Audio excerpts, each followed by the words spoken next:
Hey guys, welcome to Lorcana Lounge. My name is Aska and this is another episode of Market Watch. If you watched last week, I told you guys I was gonna, no, not last week, last episode, I told you guys I was gonna talk about the Troves for this episode. And yeah, let's get to it. I want to start with the first chapter, Trove, that came out in September 23. So actually, we are more than 1 year into Lorcana. That is awesome. I had a bit difficulty figuring out the release price for these boxes that we're going to talk about today. Um, but I think it was around 150 for the first chapter one. And as you can see, it has been going up till its max, which was in April 24, which was at $330, and it's now at $300. What I see from this is something kind of interesting because all the other shows has been starting at a high price and then it's just been going down. This one started at this price and then just went up, up, up, up. And in April, that was the highest selling point for the booster box as well, which kind of makes sense that it was kind of the same. And it has been going down, but not a lot. I think the furthest it has been down was like 280, I think. And now has been going a little bit up, creeping around 300. And I do believe that it's going to go up soon. What I find interesting with the Troves is that I've not seen a lot of people talk about it on YouTube channels. Talk about the collectability with the booster boxes. I do believe it has kind of the same interest that and similarity to the Elite Trainer boxes of Pokemon, which are very, very popular and just I've seen so many people just collecting those from the new sets. And then just selling them a few years later when the prices just kind of doubled or tripled. Of course, some boxes it doesn't do well, but I've seen a lot of Elite Trainer boxes like going up in price a whole lot.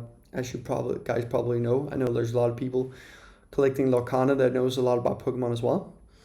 But I do think it's interesting not hearing anything about the Troves. And another thing I find interesting is that as we've seen, the first chapter booster box has been going up and then going way down. I think it was at like $300 at some point, and then it went down to, I think it was $200, if not even like lower than that, I think, after April. And with the Trove, we've seen it kind of steadily be around the 300 mark and not just plummeting. So I think that's kind of interesting, and I think it is an interesting collectability wise having those Troves, because I do think they could be very, very interesting.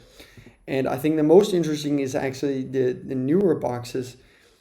The release price of this one can be maybe like completely off. I had a bit difficulty finding the price from when it was released, but I think it was maybe 150 again, maybe lower, I don't know. But as you can see, it has dropped a whole lot. It was down to $59 in January. That is almost a year ago.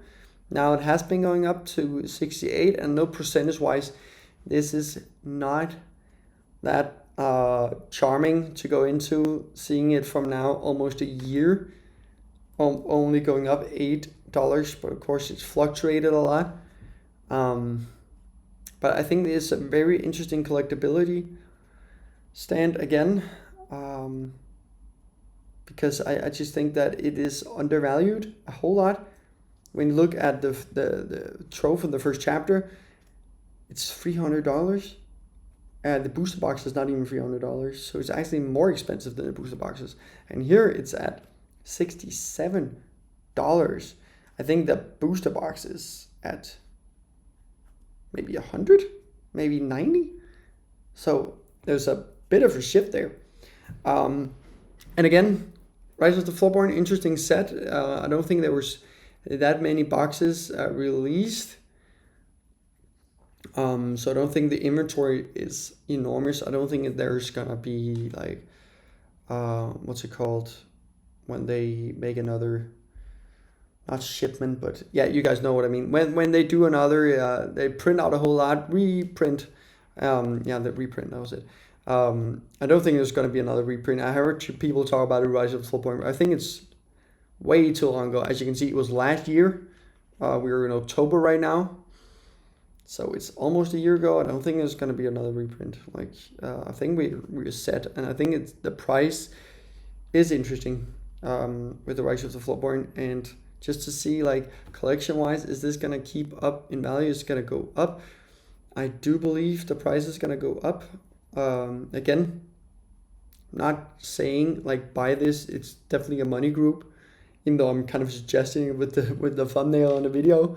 But I do think it's really, really interesting if you're a collector to maybe to consider buying some Troves. That could be a good idea. The next one I want to talk about was Into the Inkland. As you can see, it was released in March of 24, so it hasn't been out for very long. It has dropped a whole lot to $42. Now the price is up at 53. I do believe that you can get them cheaper than 53. This is TCG market prices. I don't know the price of when it was first released, but I do think you can get them a bit cheaper. I have seen them different places.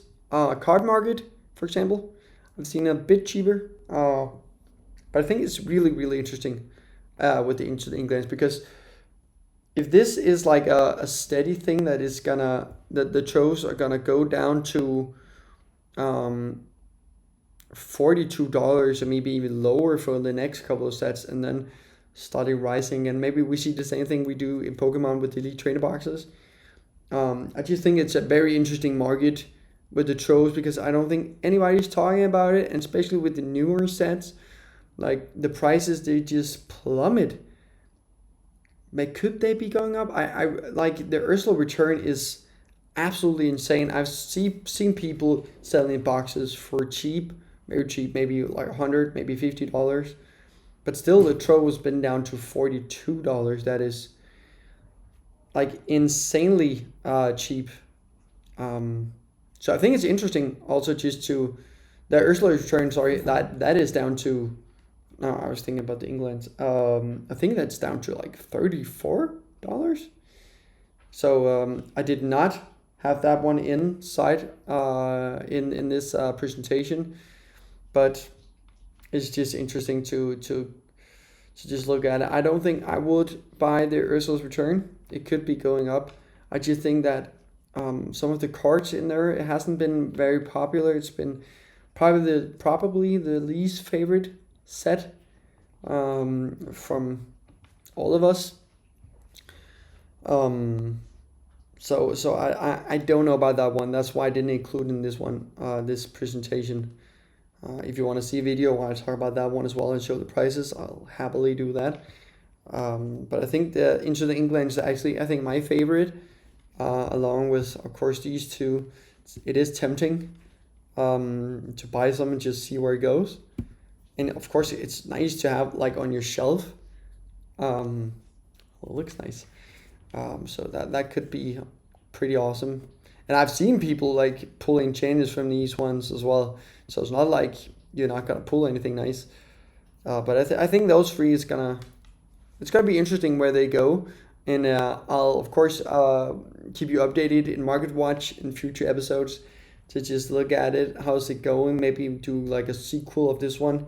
Like, where is it in a couple of months? Or if it just starts going up, I can do an episode as well.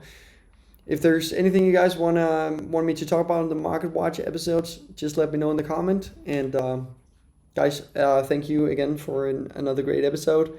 I love doing these, and I really appreciate the support.